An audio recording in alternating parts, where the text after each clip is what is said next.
All right, let's go. So the Congress of Vienna was going to be attended by these conservatives from Austria, Prussia, Russia, Britain, France, and the Austrian minister named Metternich. So Metternich and the other delegates really disliked democracy, and they really feared the ideas that the French Revolution created for Europe. So they wanted to try to restore Europe to the way it was before Napoleon, because again, this was conservatives. All the conservatives liked how it was before. So one goal to try to was to prevent future French aggression. And this was accomplished taking from France all lands it gained under Napoleon and making the nations around France stronger. So from this, you're going to create the Kingdom of the Netherlands. You're going to create the nation of Switzerland. You're going to have 39 different groups who are going to form the German Confederation, so Germany.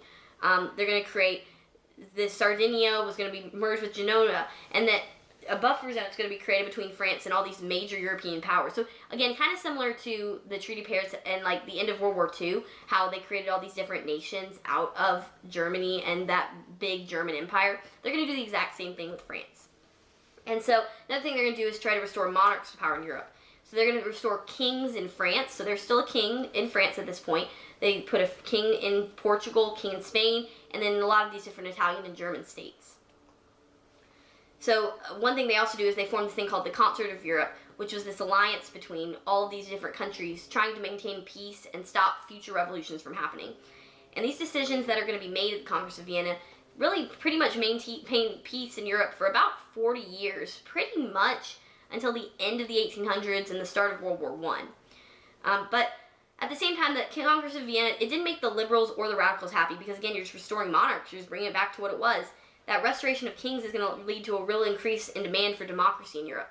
So by 1848, you're going to have a huge surge of nationalism sweep through Europe, which is going to spark even more revolutions for democracy and the formation of new nations.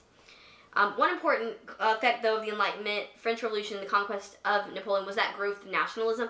So nationalism, we're going to talk about a lot more moving forward, but nationalism is basically this belief that people's loyalty should be to their country.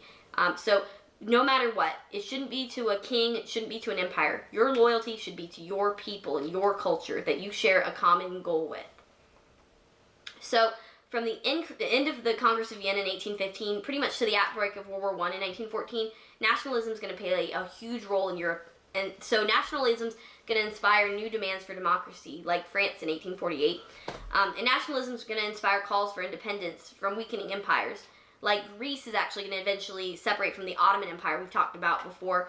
We talked about last unit. In 1821, Greece is going to have their own country. And then it's going to inspire people of other cultures to unify and form new nations. Like Italy and Germany are going to form into official countries in the 1870s. And so by the time that the Congress of Vienna was happening, Italy was a pretty divided region. So parts of Italy were really independent. They had all these different little groups. Other areas were also controlled by France or Austria, or they were also controlled by the Catholic Church, particularly when you get to the Vatican in Rome. So from 1830 to 1871, this growth of nationalism led to the unification of Italy. And this unification is going to be led by the Kingdom of Sardinia in northern Italy, and the king named himself Prime Minister. So again, it's just the idea of Italy coming together. So that's going to be pretty much how Italy forms. And then meanwhile, you have this national army that's going to unify all of southern Italy. So again, it's all these different groups coming together to form the country of Italy. So by 1871, pretty much all of Italy is going to be unified into this constitutional monarchy created to rule the new nation. So again, it's all about just the formation of Italy. And then when you go down to like Germany, you've got 39 different German states that create that German Confederation.